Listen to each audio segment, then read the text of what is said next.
Back to the performance. I'm sure those online can catch up. I haven't said anything too much yet. So anyways, so I'm just going to run through this deck and it kind of takes a snapshot of a bunch of different stuff for us. Some of the stuff you receive monthly in different reports, but this is a different way to look at it. And it's a way to get some time with the city manager's office and kind of get some feedback from them about what we're up to and also share with them what we're up to. So first up, just an HR snapshot. So full and part-time active employees, full and part-time vacancies. You guys see this every month in Derek's report. Overtime, we're at 286 so far this year. And then you can see kind of what we did the last several years. We're working on, and this predated this snapshot, but we're working on some additional tracking mechanisms. The city's HR system doesn't allow you, it allows you to run a report of how much overtime you have, but it doesn't, and it allows you to run a report of the specific individuals you have overtime, but it doesn't allow you to run a report about like what sections you're doing overtime. So the HR department is setting up a system of tracking. So folks will report it every week. And I've likened it to the old days when we used to have to buy a Starbucks with cash in our pocket. And so you would look at a $2.75 Starbucks or a $4.75 Starbucks, and you would look at the 20 in your hand and make a decision about what you had. But now that it's a credit card, we all just swipe our credit card. And so we're trying to put a little bit more friction into assigning overtime in order to make sure that when folks are using it, it's judicious, not just like, sure, whatever. Anyway, so we're really excited about that to help us kind of track that. As you can see, we're at 286 so far this fiscal year, which makes sense because our event season is busiest in Q1 and Q2 of the fiscal year in July, August, and September. So we expect that to come in still right around the same as last year, which is, again, still a little high. The other thing that we want to be. What's that? Where should this number be? So that's a great question. And that's part of why we're starting to track it. Okay. We've never, with a lot of things with HR and a lot of what Head is doing, and every month she's telling you about all the stuff she's shaking up and how we're trying to know ourselves better. What's been clear is that we haven't necessarily had to know ourselves super well. And so there haven't been that friction that I'm trying to install into the system isn't to stop awarding overtime or not to use overtime when we need it, but to make sure that we're using it judiciously. So we're doing that with several different things. And this is one of the ones where we wanted, what is a good number for overtime? Yeah. You know, how does it relate to, well, we had 2 extra big events like River Roots, so of course we're going to have more overtime this year, or we had a big storm or whatever, rather than just, we didn't run out of money, so it's okay. Right. So we're trying to get a lot better about that. We have a big meeting this afternoon where we're doing the exact same thing with our seasonal employees, where in the past, the governors on how many seasonal employees folks could have, or how many were they able to get to say yes, and how long could they keep them before they left for the season. And then occasionally we would be like, all right, well, the season's over. Now we want to put real budgets to make sure that the seasonal employees are actually the amount of hours we need. And again, to make sure that they're not just there because we're lucky enough to have them, but they're there because they're serving a purpose and we're using them judiciously. Great. So since the on-track snapshot, so a lot of attention paid to this. As you can see, the numbers are the numbers. The FY25, there's very little encumbered so far and very little expenditures. We've been saving up our dollars in the past in order to fund the Senton project. And so we haven't been spending our older dollars. But then you can look at FY26 where we've already encumbered $600,000. There's now pressure to spend the newest money first. In the past, we'd always spend the oldest money, but now there's an interest to spend this railroad money and to show the results. So we've been spending a little bit more of that. There's some details in there about the breakdown of it.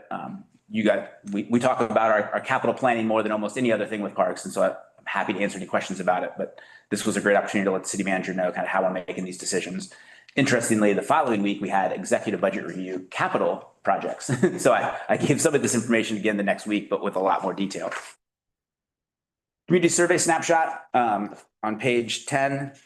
This is a community survey that the city does every year. They hire a firm to do it, and then folks rate both their satisfaction and importance, and then they do like a blend of how this relates.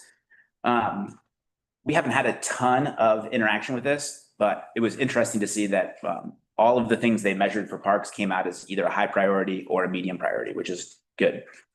The community cares about parks and wants to see them doing good. So unsurprisingly, the high priority stuff is the quality of the facilities like picnic shelters and playgrounds, the maintenance of city parks, walking and biking trails, and youth programs, right? So all the stuff we care about, the community also values. Medium priority, ease of registering for programs, and quality of customer service. I'm going to take that to mean that there's very little friction there. And so they're not saying invest in this because it's like, it seems fine.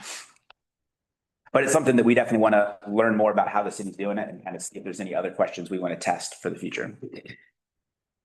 Service request snapshots or CSRs, customer service requests. As you can see, we had, interestingly, we only had 1,500 created, but we closed 1,600. That might be a flip. That might be entered wrong by them, but we closed about 88% on time. It also could be that there were this many entered, but we had a backlog of some from the previous year. That's what it is. Okay, thanks. Rocky's team is in charge of that, so he should be the one from the peanut gallery, making sure I'm right. Yep. So this is something that until they started measuring on this, we hadn't really been tracking this a lot. We've talked about kind of our working through customer service requests and how to kind of gauge the quality of that. The big change we made is originally we were testing ourselves against how quickly we closed the ticket, but we flipped that because we were getting so few tickets that instead we're measuring it against how many tickets are created. The idea being like, well, we want to close a ticket if someone says there's litter or if there's an overflowing trash can as quickly as possible. More importantly is that people don't even complain about that because we've already gotten to it. And so we're seeing really good results with that. And these are exclusively 311 system created, or are these internal? If Matt Hood is surveying a park and sees something needs attention, does he create a service These request? are all 311. These are all resident Yep. requests. So, and then the interesting thing with this is that customer service requests are a great way to get information from citizens, and they're a great way to then communicate back to the citizen, heard, and we're taking care of it. What we weren't doing a great job of was communicating back. And I think as a team, we didn't understand how that part of it worked. And so we had all these outstanding tickets. The reality is we knew we were getting to stuff really quickly. I tell the story of one time a friend of mine was walking through Mount Storm, texted me and said there was a big pile of dump tires. I texted Jenny. Jenny texted Matt Hood in the West. He got in touch with his team, and his team responded with a photo of them already there, standing on top of a pile of tires in a truck. So we were on top of it already, but Rocky's team and our operations team have really made an emphasis on making sure we understand that, but closing that out is how the citizen knows that unless they walk back by, they don't necessarily know that it was taken care of. But it's not a great way to measure or control the work we're doing. And so that's why we've been working so hard to get a work order system.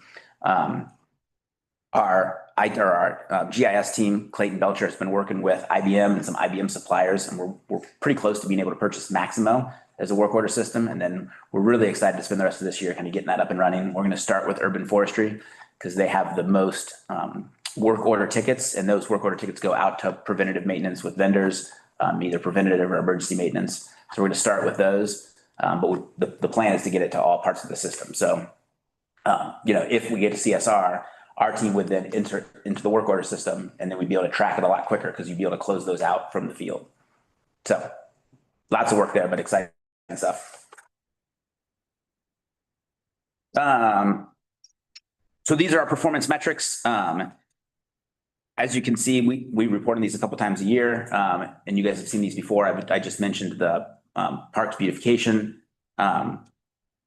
All that's in great shape. The only one that is a red is our community engagement. And it was actually kind of fun to be able to mention that to the city manager's office, because the reason our community engagement is down a little bit is because the city manager's office took our social media person.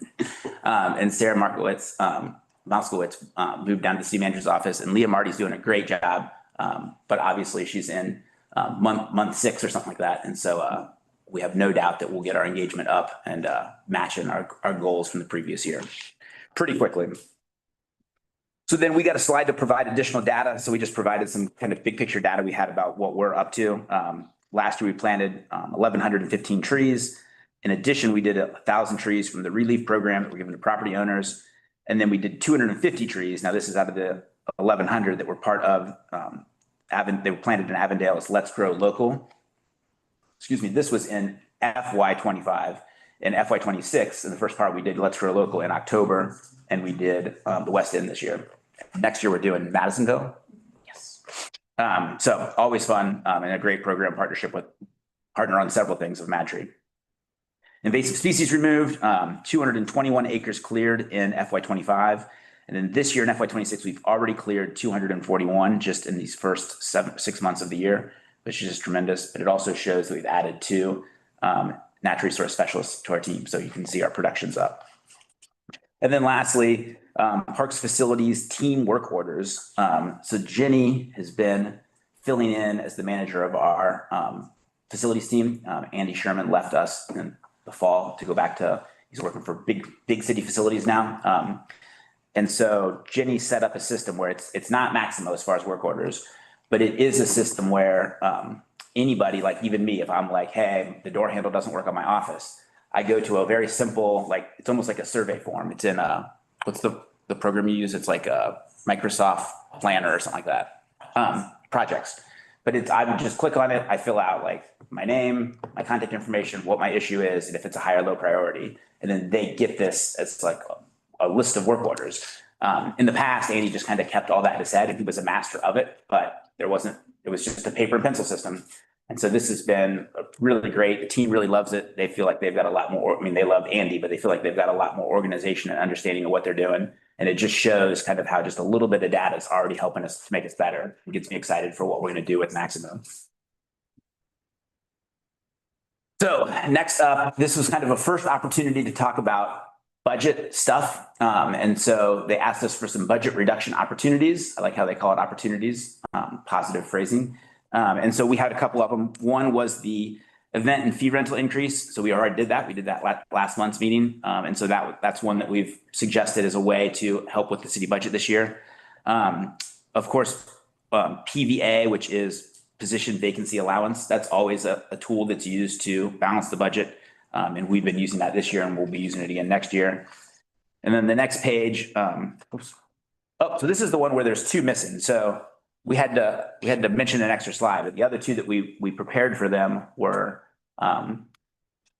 potentially increasing the admission fee for Crone, which is something we've talked about informally. We plan to bring you a presentation and a proposal in March to do that. And then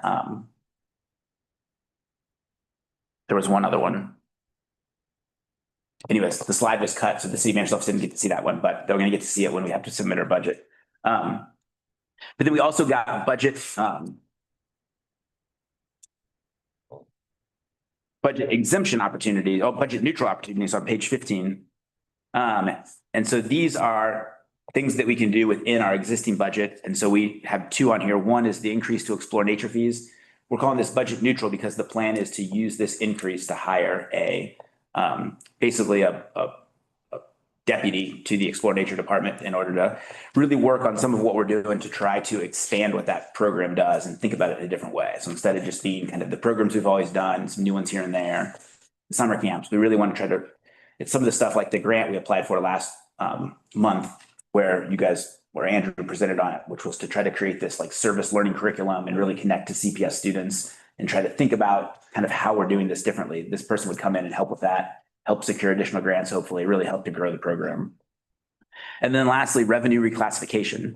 Hedda's team discovered that we historically have classified all of our like rent payments for things that are on our property. And we put it into something called the Special Improvement Fund. And that was saved up to be used for permanent improvement projects, but didn't have any budgeted expenses from it, no operational expenses for it, even though it's allowed to be used for operating expenses. And that made a lot of sense in the past when capital resources were limited and we needed different ways to raise funds to do those. But now we've got the Cincinnati Railroad Trust, which gives us a lot more opportunity to spend money out of that. So we've reclassified those dollars into an operational account, and that's going to add an additional $90,000 of available spend to help cover all of our operational expenses. It's part of kind of all of the cleanup we're doing. So next up is some budget exception opportunities. These are where you ask for additional allocations to fund things. The first one, again, this is kind of almost like a pre-proposal. So this could be part of our budget submission, which the budget submission will come before you guys in March as well. But one would be a natural resource specialist. So as I said, we added 2 last year and we're up to having 3. We've heard from the community a lot that they would like to see us invest more in invasive species removal and invest more in forest management and reforestation efforts. So this is one that we've asked for in the past and we're going to ask for again. I don't expect this to get into the city manager's budget, but I think this is one that city council is very interested in. We've taken them on a couple of hikes to see stuff out in the forest. Some of you have participated in those hikes as well, to see kind of what our volunteers are doing and hear directly from the citizens about how important this is. Next up is a procurement specialist. This is one that they're hearing from many departments and one we've asked for in the past before. I don't know if we'll get this or not, but we're continuing to make the point that, you know, procurement is very difficult in the city. I think there's been a lot of improvements. I think they're streamlining a lot of stuff, but it would be really helpful for our department to have a position that was our kind of pure point of contact, that kind of knew where every contract was, that everybody in the Parks Department could go to and get answers right away. It's similar to what we've done by having a grant person. We used to apply for lots of grants, but now we have one person that can kind of make sure we're getting these things in. If they ask for some information they need for a grant and they don't get it, they can kind of follow up with them and stay on top of them rather than having it be spread across a lot of people's responsibilities. And then lastly, our digital work order system. Which is the Maximo. There were two other ones. I'm sorry, I'm getting lost in my own flipping of pages. The Maximo work order system, which we mentioned already, the city manager is really excited about investing in these things. We're going to fund this no matter what, but we've asked her to fund it because it is an initiative of the cities to get more to get more advanced in our work order systems and have a lot more data at our hands. So we're trying to lean into that and see if it's something that she's interested in investing in. And then if we can go back to page 15 was the one I flipped. Oh, I'm sorry. 14, 16. I'm sorry. Just need to keep my glasses on. I think it's on the screen. Page 16. So Liberty Street. So this is Liberty Street in like 1920, they made all the new improvements to Liberty Street. They gave it a road diet. They improved the sidewalks, created a whole bunch of planting beds, and created an island. At the time, the agreement between then Mayor John Cranley and 3CDC was that they would take care of it using the SID, or the Special Improvement District for Over the Rhine. 3CDC determined last year that the SID did not have enough funding in it to take care of that, and that it wasn't their responsibility, so they canceled the contract. 3CDC then was hiring us and our green space team to take care of that. So when the contract was canceled and we were getting funded for it, we stopped taking care of it. The city then funded through 3CDC an effort to get it cleaned up last year and to fund it through the end of this year. And then the city manager's office has asked us to put this into our budget request this year.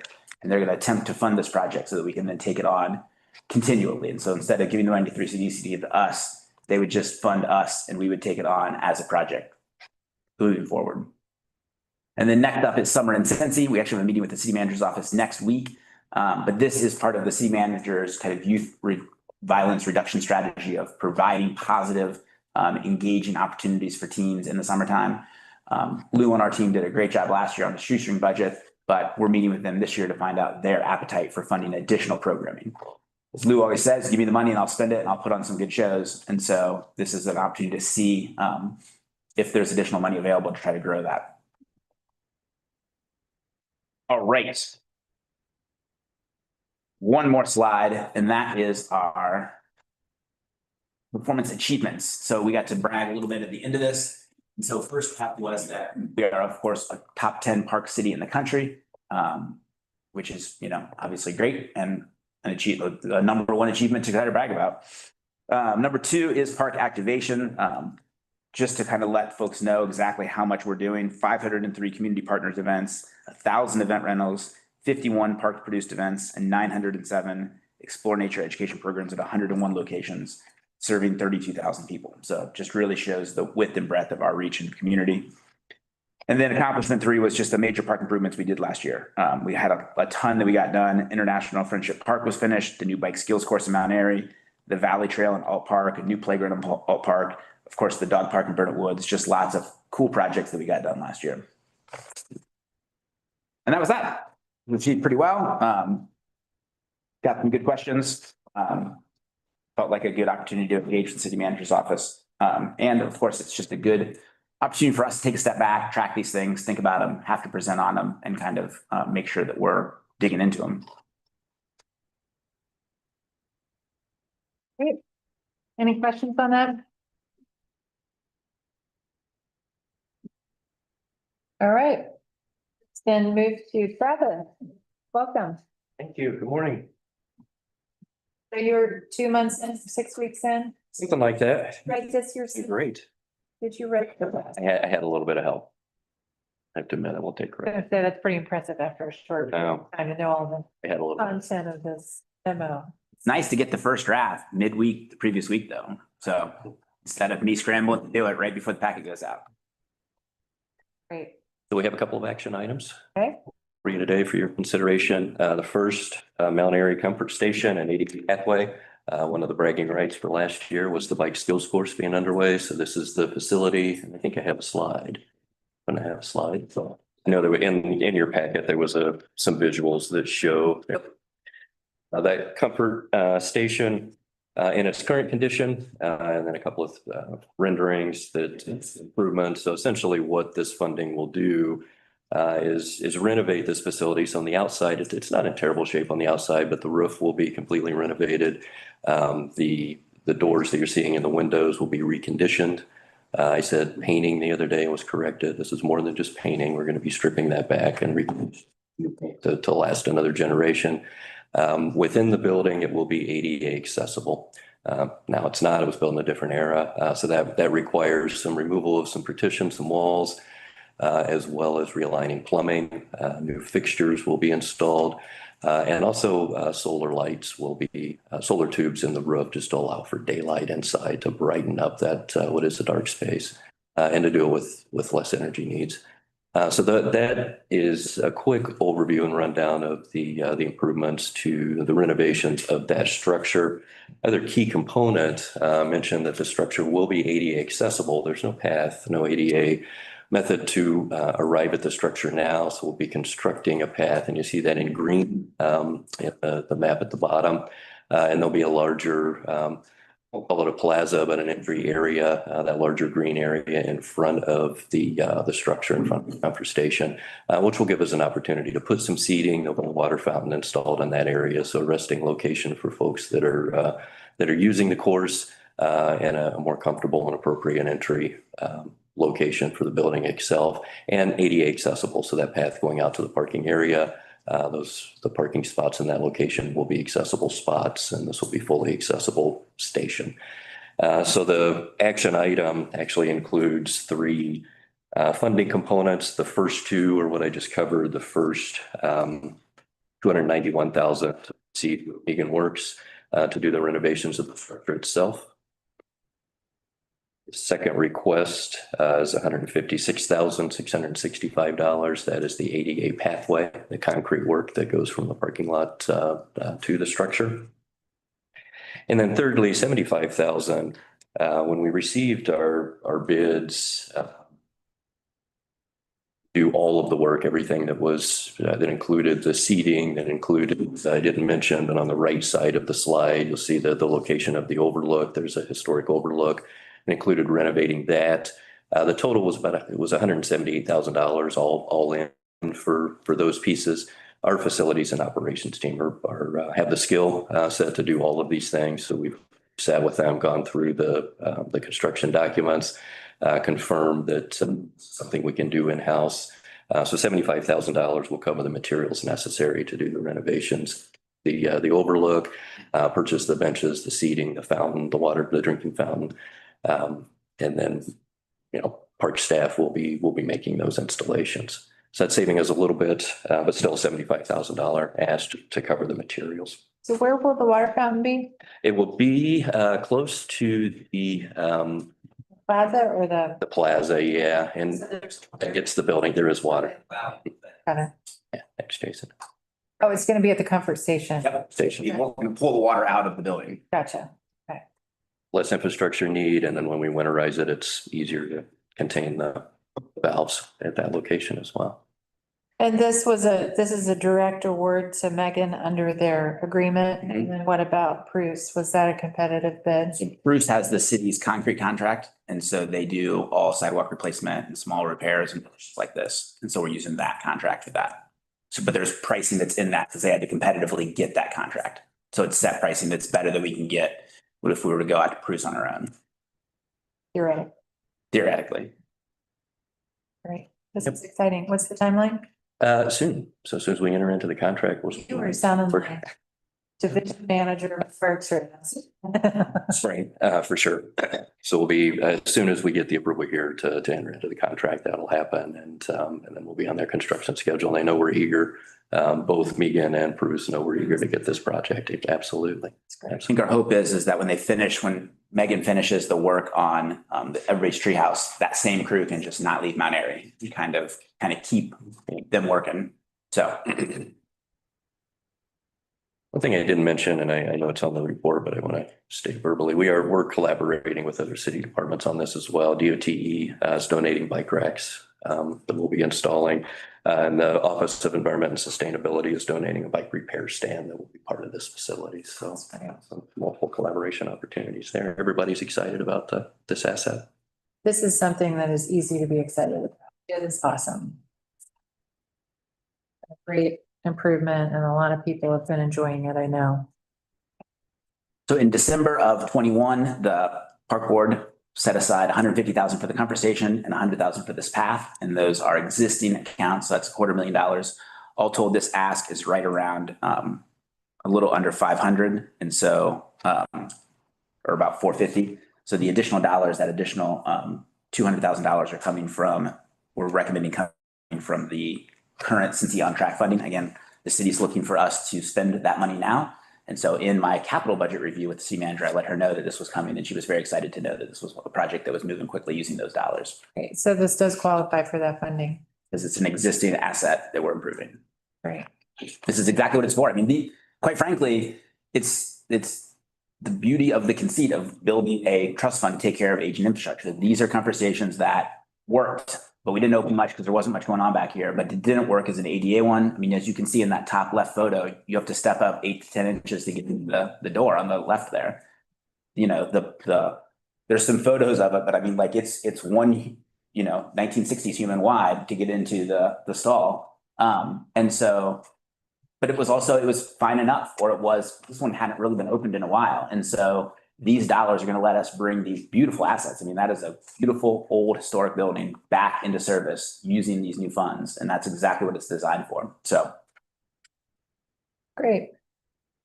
Should we talk about California Woods and then approve these all together? Yeah, I think we could do a separate vote for each of them, but we can do it however we want to. We can talk about all of them and then do 3 votes, or. Let's approve this. Further questions or comments on the comfort station and pathway? Is there a motion to approve the request? Approval. Second. All in favor? Aye. Aye.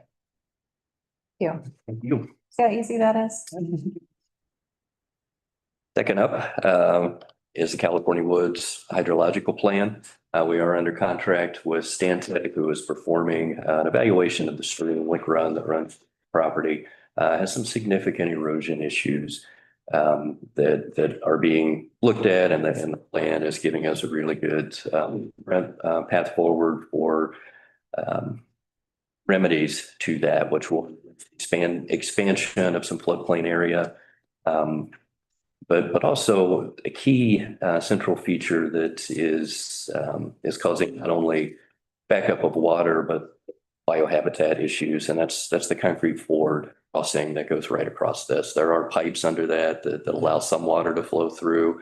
Those are clogged frequently, so it's a maintenance issue. And just from a fish habitat and a wildlife habitat, biohabitat standpoint, it's cutting off between that downstream. So everything upstream is really in a much a less attained, and lower environmental condition than it would be. But if that ford was not there. So one of the primary recommendations, even before the study is done, being made by Stantec, is to update that and to put in a span, which is a costly proposition, and one that will need to be evaluating closely, but with all the value from an environmental standpoint and a safety standpoint. The span will be at a higher elevation than the ford. So when the stream is running at higher levels, we'll be able to cross it. We do have school buses coming back in to this property and using that crossing to turn around on the other side. So the recommendation is to study and include in this study a span structure, a concrete span structure. In order for them to dedicate the time and design this appropriately, we need to do a change order on the contract. And there's an additional just under $15,000 of service, $14,688 will cover their time to do the design for the span, which will include the elevation, the width, and the materials necessary that we can then go to contractors and get bids to really understand what the cost of this this ultimately will be. But the request today is to approve the additional spending of 14,668 to allow us to issue the change order and have them do the work while they're performing the study. In 2022, $2 million was budgeted by city council towards California Woods. We used about 250 or so of that to do that retaining wall that protected the road out there. So that's been completed. And then the Stantec contracts for about $270,000 or $80,000 now. And then we currently have $1.5 million remaining even after we do the design contract and that retaining wall towards this project. So the funds would come from that 1.5 million. And then we would still have effectively 1.5 million, $15,000 ready for the actual construction project. The timeline, because you asked about the last one, so I'll pre-answer it this time, is they're moving quickly towards that we're at like the 30% design fit stage, and that's where we've determined that we need to add this element. 60% would be coming over the summer, and we'd be getting 100% in the fall, 90% in like August, and then 100% in October. So our hope would be we'd be beating that out in Q2 of FY27. This would be a project that could be starting in early 27. Do we have a sense from where they are in the design on what the magnitude of their design will be? Meaning, is 1.5 million gonna be enough? And I mean, does it make sense to go through a design of something that It does. It will be enough. The span will be a prefabricated. They've sent us some early ideas of, use the term, off the shelf. I mean, they would be built to our spec, so it's not, technically off the shelf, but it would be a prefabricated system that would help us save on the cost. And this isn't a span that is carrying a lot of traffic. It's carrying important traffic. They're school buses. I mean, we need to make sure that the weight is appropriate and the geotech is evaluated so that when we position this, we know that, the soil structure and the stability of this, although with the Ford being there as long as it has, we don't suspect there to be a lot of movement in soil, but all of that would be verified by the contractor. And yeah, for 1.5 million, we can certainly do that. The other work is primarily grading. There'll be some tree removal and grading of the floodplain area that I was talking about. So we're not talking, with the exception of maybe some smaller removal of some of the check dams, we're not talking brick and mortar projects, which tend to add up to large numbers. So confident that under the 1.5 million, we'll be able to construct what they'll be designing. Additionally, one of the deliverables in the initial contract was to recommend some state and national grants that this would be eligible for. And we have a lot of confidence that this project and kind of its impact on the Ohio River, because it floods over Kellogg. I mean, one of the issues with California Woods is it floods both ways. It floods when stormwater comes down rapidly and hits that spillway like a jet, and then also floods back when the river rises. And so the water kind of meets, which causes a lot of interesting things. And so we're confident that this will be really kind of an attractive grant opportunity. Kara's already doing some research herself. And then, of course, they're going to recommend some to us. We've also asked them to design it in pieces so we can put it all out to bid. And then we can either then decide, okay, with the 1.5 we have, we're going to do A, C, D, and F. And then we're going to hold off on B and E and wait and try to get a grant to pay for those. Or we'll have like a budget estimate when we're done with this, and we can decide if we want to wait and try to budget and try to get a grant for all of it. So there'll be a little bit of like strategy that comes at the end of it. But what was clear, I think originally we were thinking like, well, the spillway is going to be the most expensive thing. So let's do everything else. And that way we definitely have the 1.5 million to do it. The discussion we have is like, but we still didn't have the spillway issue, which, as Travis outlined, the water's going over. It's the only ADA way to get across. And it's not even really ADA to cross that, because the steps that go up and over, that's certainly not ADA. But that means that even under dry conditions, there's still a little bit of water there, which isn't ideal as like a pathway. And then, as Travis laid out, just the ecological concerns for wildlife and habitat. And it really was the biggest generator of this erosion. So we were like, let's just go ahead and get the design, figure out how to pay for it. We're starting off with 1.5, but we also think it's going to be really attractive to grants. And it's going to shore up, this stream for, I like to say, we like to think, the parks don't think, we're here for a short amount of time. The parks think in generations, and that's what we're trying to do, is to shore this up for deep future generations. This is our old growth forest. It's a real asset. It looks like you are requesting only $14,660. Questions, comments on this? Is there a motion? Move approval. Second. All in favor? Aye. Great. If I can borrow a few more minutes, I'll give you an update on our current underway projects. There's a long list here. I'm not going to go through each of these. There's a few I want to highlight, but if you have questions on any of them, we can delve deeper. I wanted to jump down to the biochar facilities in campus, let you know we're very close on having 100% construction documents complete. We provided comments back for the Sinton building a few weeks back, and we're working on the 90% biochar facility comments this week. I have a meeting Friday. Actually, ours already provided their comments, but we're going to sit together on Friday and go through those before we give those back to KZF to finalize those. But we're on track for March to have the 100% documents and be ready to proceed with getting this work out to bid this spring. So we're happy about the timeline of this project. A lot of components, a lot of moving pieces on it, complicated project, but things are on track. Things are moving forward well there. Just beneath that one, Glenway Park, we have a couple of things to announce there. One is the March 11th stakeholders event, which is listed on your report. That's where we'll be sitting down again. There have been engagement historically on this part, but not in recent months. So we'll be sitting down, re-engaging those stakeholders, sharing with them where we're at on the various assets within that part, getting their input as we move forward. What I didn't include is we just scheduled yesterday a kickoff meeting with the consultant that will be delivering the ADA path leading up from the street to the park. We have our kickoff meeting next Friday, the 27th with them. So they're under contract and we'll be expecting a delivery. It's a relatively limited scope project. So it'll be a quick turnaround on their work. This spring we'll be able to dovetail into the other planning components of Glenway. So things are beginning to move quickly for that project. Owl's Nest was questioned last week where we were. I didn't have that on the update. So I've included that this month, and we are working on the documents to proceed with design development and construction development, as well as construction administration. We have an architect of record that we can move quickly, more expedited fashion with. So we're getting the documents, the legal instruments in place now, so that as soon as we wrap up the 100% documents with Sinton, we can move right into the Owl's Nest. So what does this mean when you say professional service contract documents? Does that mean we've selected the architect? Or We have. Negotiating the architectural services agreement with them? Exactly.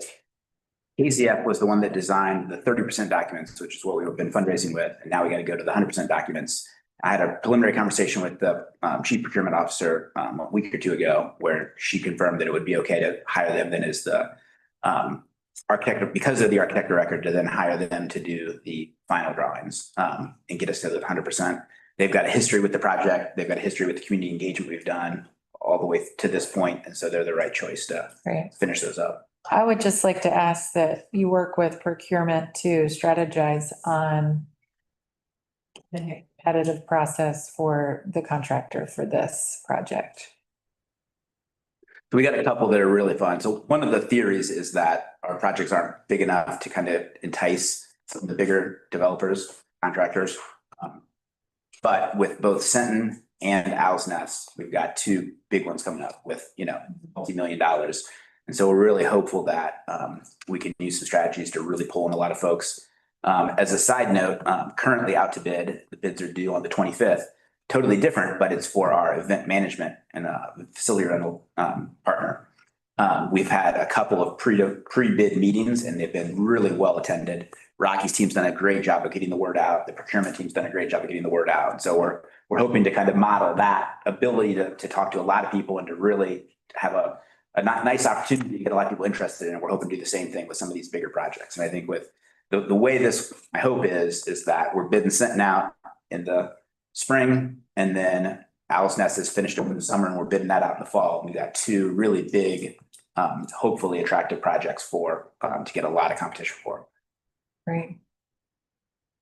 And then lastly, real quick at the bottom of the list, the current quarter update, Bramble Park. This is another example of collaboration. We're working directly with DOTE and they're providing its services. This is a minor trail in terms of its design and coming up with bid packages, and they've agreed to provide those services. So that's helping us expedite that small project, but important project in that community. So if there are any other questions on anything else listed, I'd be happy to answer or address those. Otherwise, I'll. Questions for Travis? Thank you. All right, thank you. Not bad for week 7.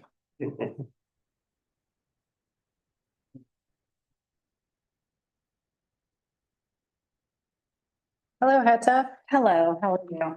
Great, how are you? I'm great. Great. Words of Shawshank, no, the Green Mile, the Green Mile. Tired boss. All right, but with that, let's get invigorated about numbers. All right. January financial reports are in your packet. No major changes, nothing really to highlight or bring to your attention. We're at this point just continuing on with the cleanup. I don't want to be a broken record every month, but it is a long, in-depth process, as Jason mentioned a couple of times. We just on Friday received our budget instructions, which I'm not going to steal your thunder because I know you want to talk about it. Yeah. So budget season is upon us. Internally, we've been working on it for a couple of months. We received the official budget instructions on Friday. Our budget is due to be entered into the city budget system by March 6th. So just over 2 weeks from now.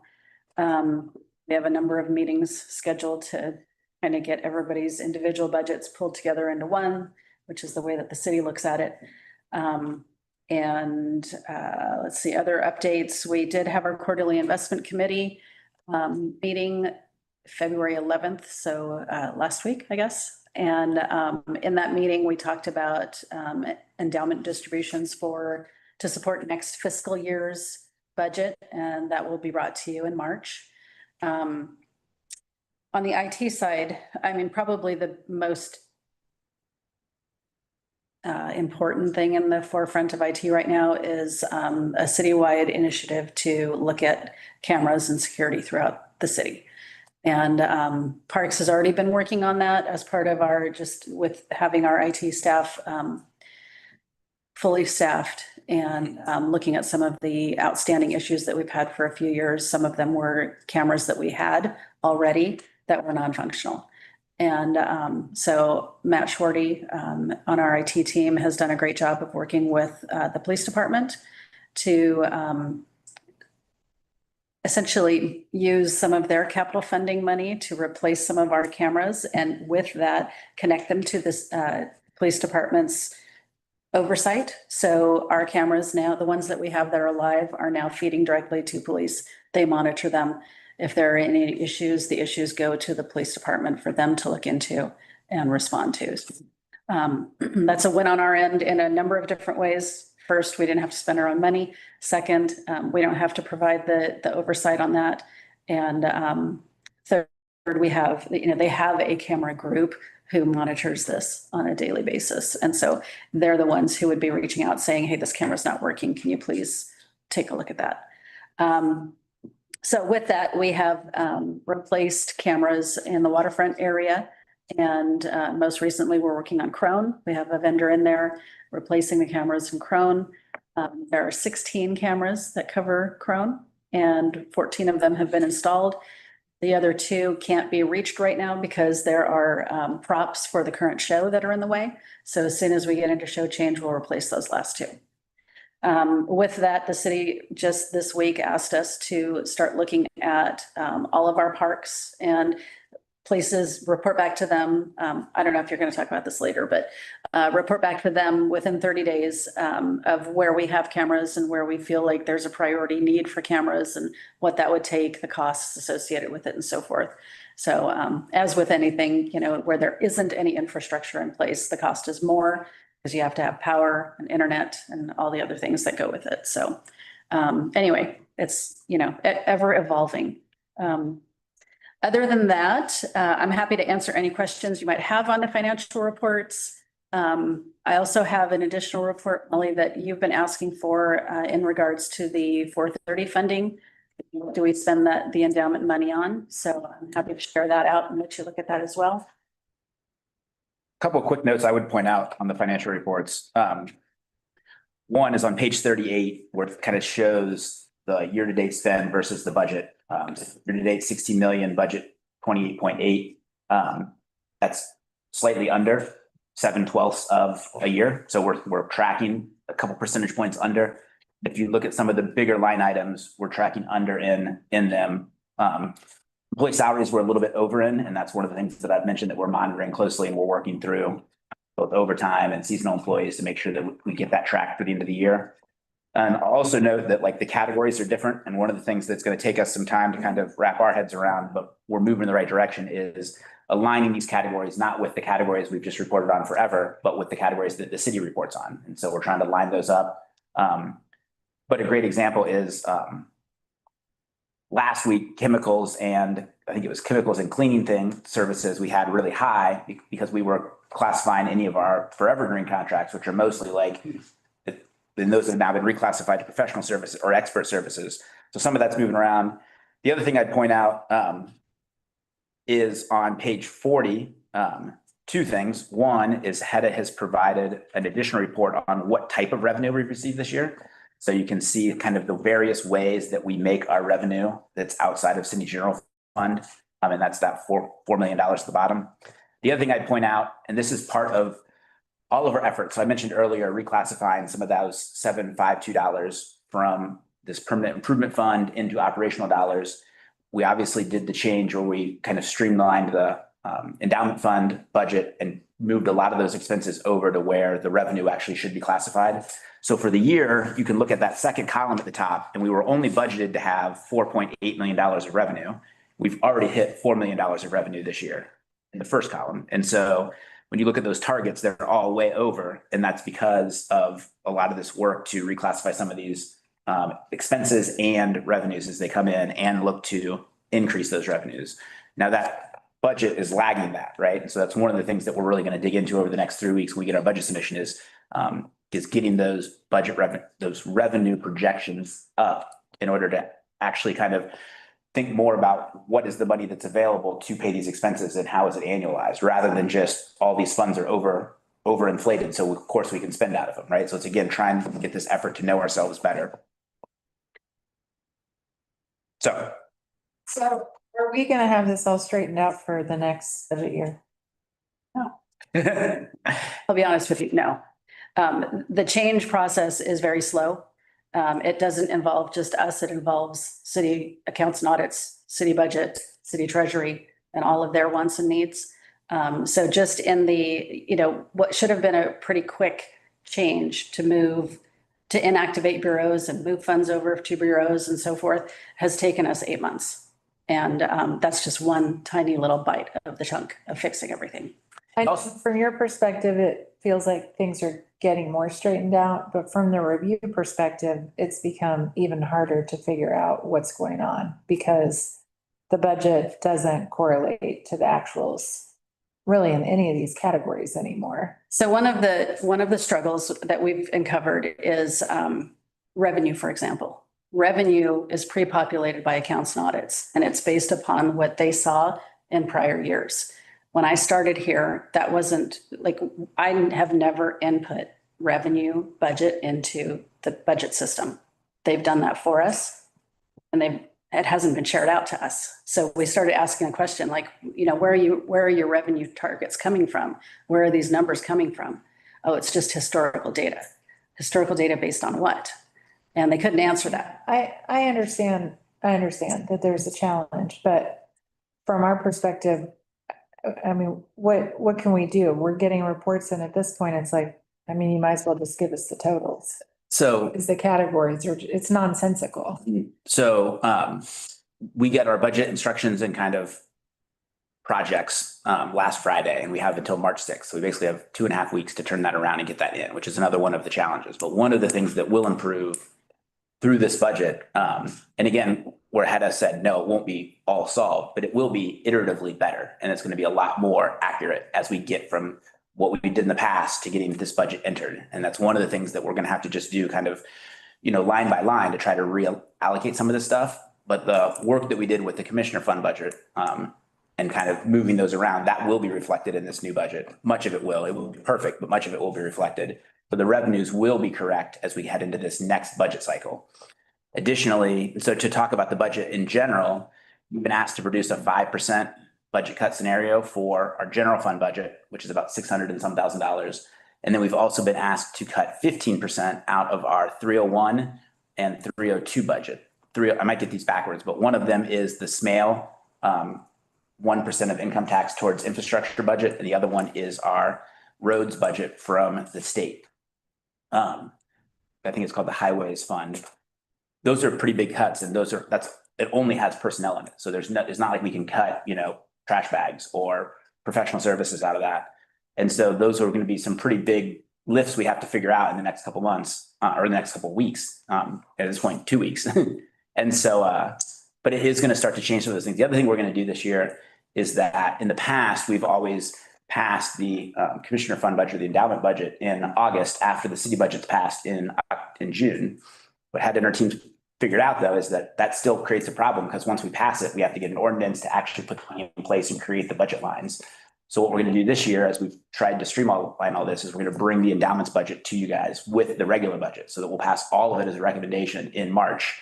And then that way we'll have the ordinances ready. And so on July 1, when everything is activated, that will go into place as well. And so it won't be perfectly fixed, but the journey we're on to get it fixed in this next city budget is going to look a lot more like what's the existing and actual that it has in the past.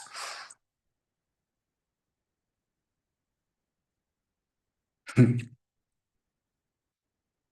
don't have anything else to add. I would just say if the budget that we're presenting, for instance, for these funds, it's just an invalid budget that isn't a metric for what we should expect, then I don't even know why we report on it.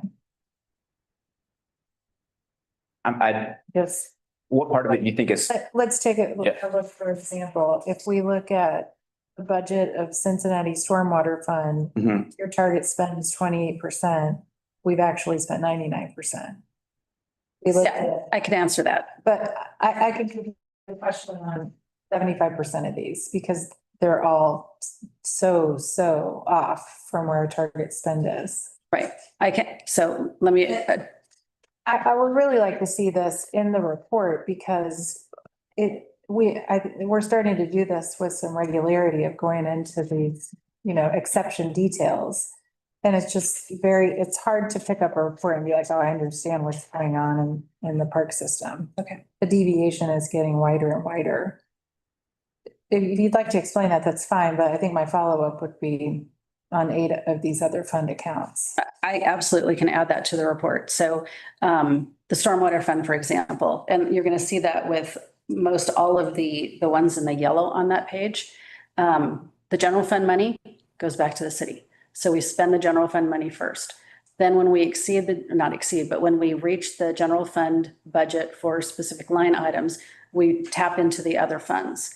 Stormwater is one, again, like Jason mentioned with 301 and 302. It's labor-based. So we have most of our employee positions in 050, which is the general fund. But that exceeds the amount that was budgeted for. If we paid everybody all the time out of 050, we would exceed the 050 budget. So we have reimbursements built in from these other funds that fund specific positions. So when we run out of 050 budget, then we tap into those other funds. And so in January, we tapped into the Stormwater Fund and reimbursed from the Stormwater Fund. And that's why you see it at 99%. And then in February, we're moving on to 301 and so on down the line. I think I just get back to things that we've been talking about for a long time. For us to be able to get reports that really explain to us how things are going in parks, where we're doing well, where we're doing poorly. Because it doesn't give us any indication of what we should have a focus on or what we should not. Good. No. I know it's an ongoing Yeah, discussion. we will continue to try to get better. Can I ask a granular question? On page 38, sundry fixed charges, what would be some things that live in there? Sundry fixed charges is going to be your credit card fees. It's going to be really anything that can't be classified in any of the other accounts. It's going to be, I believe utilities are Is separate. that the urban forestry payment? No.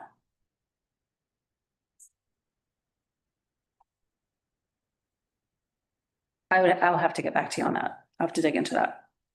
I didn't know if that was a figure, an allocation that came from city budget or something, or if that was, we entered into agreements to us, that was the origin of the question is whose control is over those items?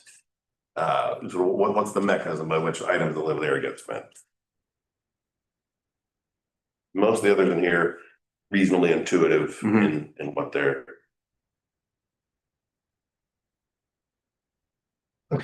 We can definitely answer that for sure. And then the sheet that I just passed out to you is, in one of our previous meetings, Molly, you had asked about what do we spend the endowment money on? And so that's broken out for you in summary form on the front of the page and then in more detail on the backside. And so in essence, the entire 430 budget is 1.1 million. That's what you approved last year. And The restricted funds. yes, So this is the actual expense of caring for those parks. this is the budget. This is the budget. Oh, the budget, Some of them are restricted, many of them are unrestricted. right. But it's the endowments. Restricted portion. This is all of it. Oh. Okay.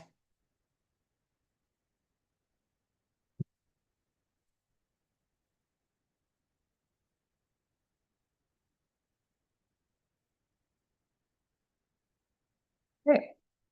Any other questions for Heta?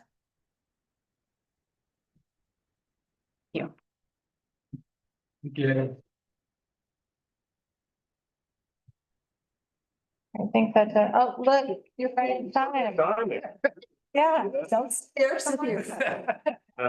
Oh, man. Wait on you. What's short? Yeah, The rare, a rough fact. I've not been here for a while. But thank you. Good morning. Have things, you see the memo in front of you. We are in full swing of hiring for part-time employees, municipal workers who assist the laborers in the work that they do at the different locations, cutting grass, trimming, et cetera, cleaning up some of the restroom locations, and also park specialists.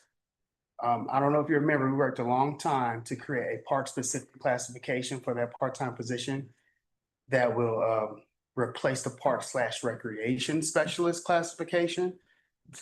Kind of like this hodgepodge of roles, recreation chairs and park chairs. So we both share that classification. We wanted our own standalone that's more specific parks activities. And that is approved. We're adding it to the TO, and then we will do a add delete process per civil service in the coming months. Very excited about that. That's something I wanted to do since I started here. We have an all staff, April 23rd, that I encourage you to come, let the employees kind of see you. Also, the foundation is always very supportive in that, and hoping that they'll be there to support us as well. We are working through a couple of vacancies in conversation with like how we're going to fund those. So you will see a lot of hires happening within the next couple of, had those on hold as we have more conversation. And with our finance. One other thing, we are fine tuning our Parks Academy. over the last 3 years, we have been like really working on streamlining, figuring out a process to ensure that we are tracking safety trainings for part-time and full-time employees. And it's extremely difficult because part-time employees is a revolving door, but you have to make sure that they get the required OSHA trainings and specific parks safety trainings to ensure they're safe out there. Serious injuries do happen when we don't do that. And we are partnering with the city's risk management department, who has created a structure where all new and full-time and part-time employees will receive a big chunk of those trainings as part of their onboarding. So that's going to clean up a lot of those who may miss specific trainings that they need. And we'll be able to track that and show the board and the director where we are as a receiving those required trainings. So I'm super excited about that. These are things that I've been worried about since I started. We've been lucky because we don't have a lot of injuries. We're one of the better departments in the city. Great. Safety first.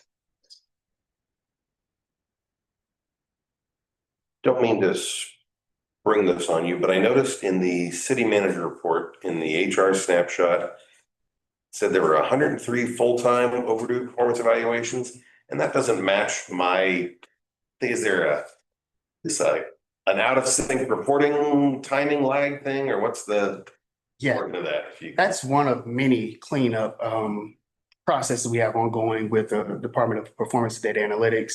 It is, part of it is that some are behind. So that's more like 10% of that number. And that's just because some people miss their performance reviews by a couple of weeks or so, and it's not entered, but also the city's CRIS system, Human Information System, how that data has been entered over the years and how they pull the reports does not align. So we're working out how to do that. So as we do performance reviews, it's tracked accurately. We can just pull a report and, and also with our onboarding process, we're streamlining that. So when people are onboarded, we have reminders on the calendars of managers to say, make sure that a month, 2 months ahead, we're doing their performance reviews to ensure that we're aligning with the union contracts. But a plain reading this says no full-time employees get their performance review, and that's not accurate. Is there some a little bit late? There's some, but it's not a system-wide chronic issue. It's a periodic lapse here and there. System, it's a citywide. Well, Departments have performance review issues. so we obviously flagged this right away too. And that was one of our questions in the meeting, is that what is this report, right? We're monitoring this, we checked this, and we looked at the report they had, and just Jenny, and it was like, I've done their review, I've done their review. Rocky was in the room too. He's like, I've done that person's review, I've done that person's review. So, and that was just in like the first 15 names of this 100 we looked at. We're like, well, 4 of them, the 3 people that are sitting here know they've done those reviews. So one of our questions was, how is this data pulled? And so we're having meetings with OPDA to find out where they're pulling this from, and then making sure that whatever we're doing on our end, when we enter a review, it's checking whatever box needs to be checked.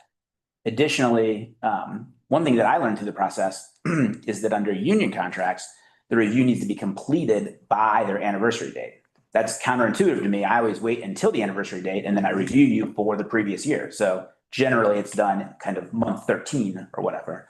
And so that might be something that there might be some reviews that are up to date, but aren't up to date. And so we're getting to know ourselves better and know what we're getting graded on. We thought we were doing good at this, and then they shoot us a slide that says you're not doing good at all. So we're like, all right, well, we got to figure out how to make this right. And so every confidence we'll get there. Yeah, I'm excited about this, actually. These are some of the things that I wanted to work on and dig into. And now that we have the support of the city, and they have the resources for people to kind of dig in, like, why are these reports incorrect and how can we fix that citywide? It'll make my job easier, quite honestly. The AFSCME union contract, trades contract have different parameters around performance reviews, where you have to have it done within 10 days or 30 or 10 days or 2 weeks of their seniority date, or they automatically get to meet. And that's not good, because you want to be able to evaluate them accurately so that they can develop and grow in those places where there's opportunity. So I'm excited about this. This is one of many things I think that we're cleaning up. And we're fully staffed and we have more resources here in parks, and other departments have similar issues. Great. Thank you. Thank you. Like to see it. Good to see you too. All right, we've got a few more items for approval. Jason, you're on. So next up is a grant application. This is from the Foundation. We're joined by Lindsay today. Every year, the foundation generously helps support our summer camp program and scholarships and busing for different things. So the first one up is to to apply for and accept $25,000 scholarship or $25,000 donation for scholarships and busing. And this is for 2026 summer camps, families with financial need. Scholarship covers 80% of the cost of attending camp for 1 week. So that's one vote. And then the second one is the Ohio River Trail, which is Sawyer Point Yeamus Cove Bike Trail. This is we've been putting together money for this project. We've got about 2.1 million set aside for it now. This is another funding opportunity that we can apply for with the state for $150,000 in order to provide additional resources to that, just to make sure we have all of the money we can possibly get cobbled together in order to make this a good trail and make sure we're ready to go. Happy to answer any questions about those grants. Questions? Comments, a motion? Second. Great, all in favor? Aye. Great. Well, these are both very exciting. Thank you, Lindsay. And then lastly, we have the annual or the quarterly in-kind contributions. So this is for Q4 of 2025 from the foundation's perspective, but it's Q4 of the calendar year. These are all of the donations that they made. As you can see, a pretty sizable number, $174,000 worth of awesome stuff. A lot of it is supporting Let's Grow Local and costs and expenses around that. So Cincinnati Tool Bank for Let's Grow Local, Bruce Construction, cut out some. They made some new tree wells about the west end for that project, which was great. Obviously relief for 17,000. So just a lot of different, really great items to help the parks be great. This is what the foundation does for us. They keep us moving for all this other stuff. And it's just such a great partnership. Tree wells would be. No worries. Thank you, excuse me.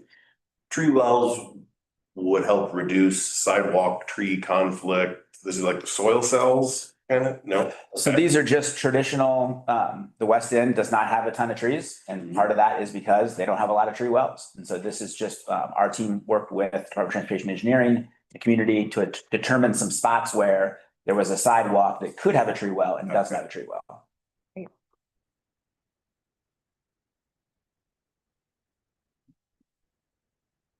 Any other questions? Great, we'll take a motion to approve. So, Very long list this month. second. All in favor? Aye. All right, I think we got through the actions, Jason. We got through the actions. Good stuff. So, believe we're on to director's comments. We are. Kate, a second to put up some fun photos.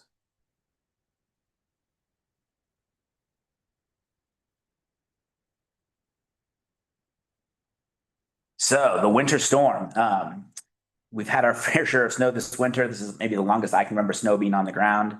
What are you talking about? It's gonna be 70 today. It's gonna be awesome. It went away quick, didn't it? But it lasted for a long time. I like winter generally, but I was starting to go a little stir crazy with the two plus straight weeks of under freezing. But our team was out and about, cleaning those and trying to get them open and accessible as soon as possible.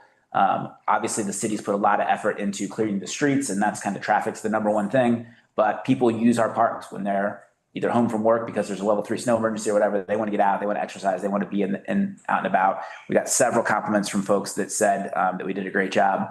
Last year, we got what we thought was a once in a generation snow. It was like 8 or so inches of snow. And I asked the question, I was like, do we have any snow blowers, right? And they were like, no. We usually just use salt and shovels. And I was like, well, let's get some snow blowers. I'm like, well, we don't really get that much snow. So like, do we really need them? We ended up investing in like 8 snow blowers, and the staff just loved it this year. They were like, this is so easy. We're getting them clean so quickly. Like, it's just been really great. It's a lot easier, certainly on anybody's back to not be shoveling snow, but it allows us to get to these even quicker. I think we're going to invest in a couple more because when we got the once in a generation snow last year, we were like, well, what could beat 8 inches? Well, this year we got 10. So maybe this is the new norm, or maybe it's like taking your umbrella someplace and we can try to ward off future snow by continuing to invest in snow blowers. But just great. As you can see, lots of folks were really pleased with it. So hopefully we're getting better and better here. Next up is riverfront planting beds. Our team, the work really never stops. And so before we were clearing snow, the river crews were working hard to enhance the hardscapes at Smale by adding large stones and getting the planting beds ready to look beautiful this spring. It's a nice reminder that keeping our parks looking great is a year-round endeavor. So I can't wait to see once these things are actually planted and looking good. But as you can see, cleaning it out and getting it ready for next year, they're always on it. Next up, I would have loved to have brought him here, but he is habitually shy. But our 2025 Employee of the Year was Josh Jump. You can see Josh in the middle there, and then you can see him hiding in the back in the picture below. The city manager showed up in that top picture to give him his award. He was unable to make the kind of big city award ceremony where every department gets their award, but he's just great. So Josh is our lead arborist, which means when we were kind of at a low point of arborists, he was basically our only arborist for a long time, leading our tree crews and taking care of all of the problem trees throughout parks. He's been with us since 2012. His dedication, experience, and steady leadership made him a cornerstone of our urban forestry program and our land management program. This has been especially true through the challenge of the past several years. Again, like when we restructured and expanded our arborist team, getting these new classifications took some time, and we were down to only 2 arborists, and he was one of them leading the crew. Whether responding to tree emergencies at all hours, mentoring new arborists, or supporting teams across parks, Josh is someone that can always be counted on. Well, I definitely prefer to stay behind the scenes. And as I noted, we had to surprise him to get him to be there to get his award from the city manager.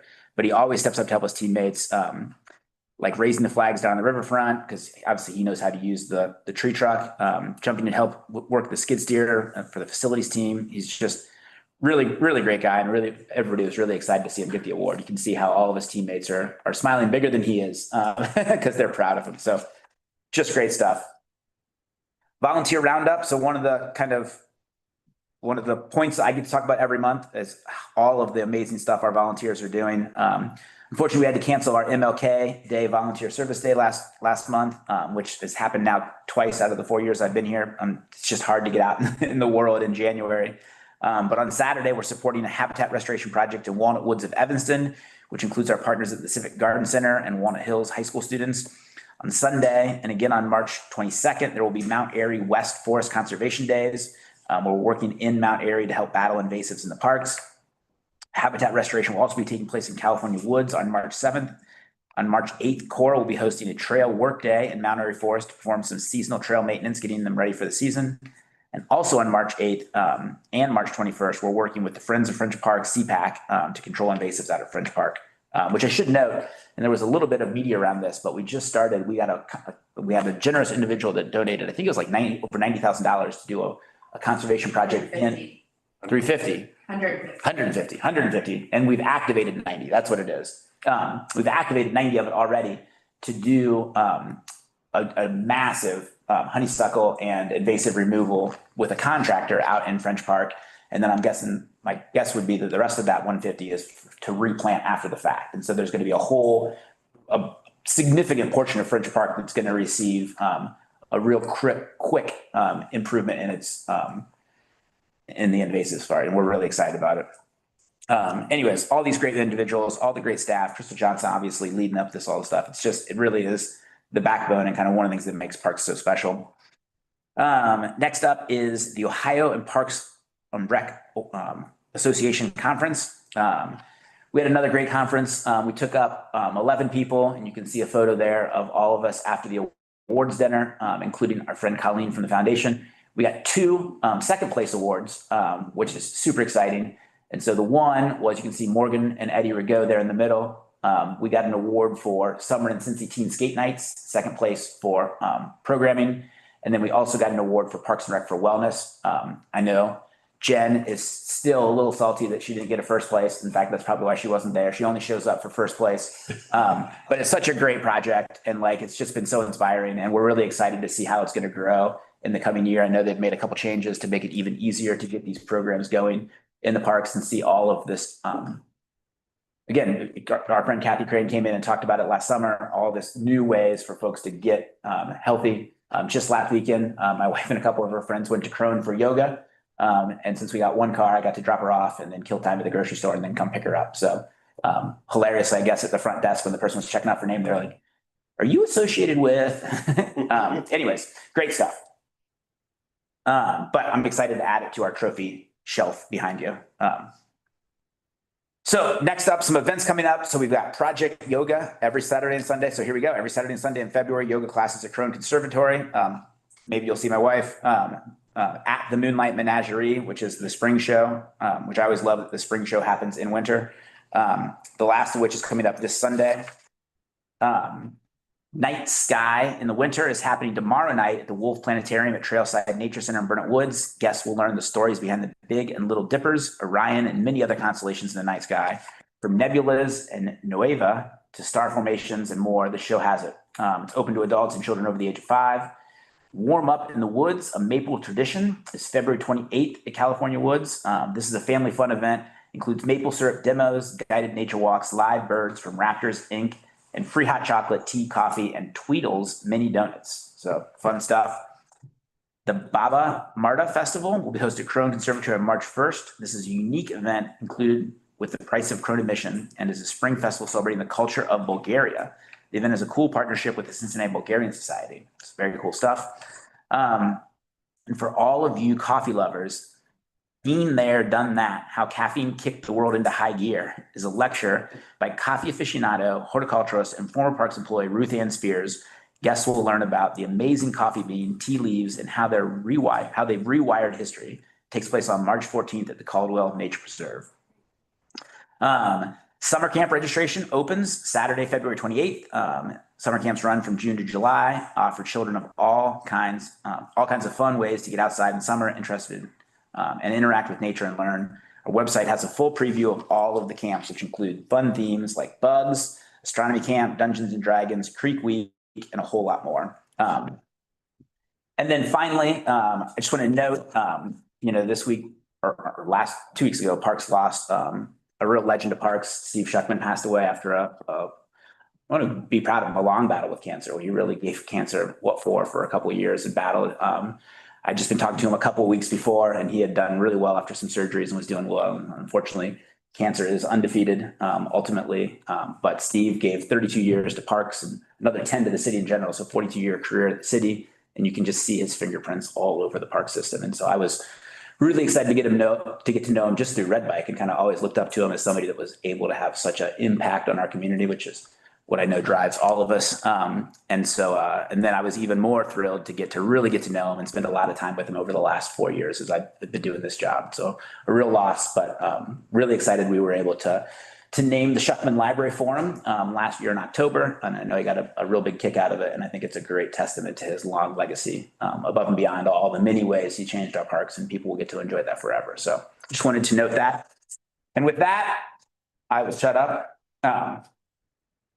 Turn it back over to you. Great. Commissioners? I just have a couple things I want to add on to what Jason said. In my first 2 or 3 weeks on the job as interim director, Steve reached out and I got to take a lengthy walk around the lake at Burnet Woods. And I thought I had a good history in parks. I gained a lot more in that couple hours we got to spend together, and an appreciation for his commitment to the parks. Doesn't mean there's never any bumps in the road, but his commitment was unwavering. Yeah, it's admirable and appreciated. So I wanted to add my condolences to his widow and appreciation for his indelible legacy in Cincinnati parks. I did have one question from the photos as well. This is completely unfair. Was that red fox in a Cincinnati park? And that looked like a Ruthven print. So okay. That was a little stock image. Okay, I'm sure there are some red foxes in around. Saw one in French Park just during the snow season. We have very. Okay. Every once in a while, they'll shoot through the parking lot. Oh, I see them all the time. Rocky, don't bring AI into our parks. It was like a Ruthven print. I was amazed. It was beautiful illustration, and they are there. It was just, I was impressed. It was very cute. Yep. It was very cute. Sorry, that's all I have. Got your attention. It did. Oh, yeah.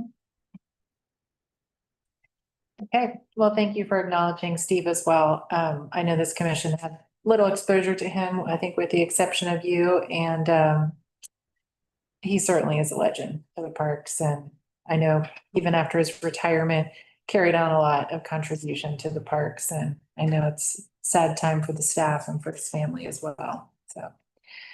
With that, I'll take a motion to adjourn. So moved. All in favor? Hi.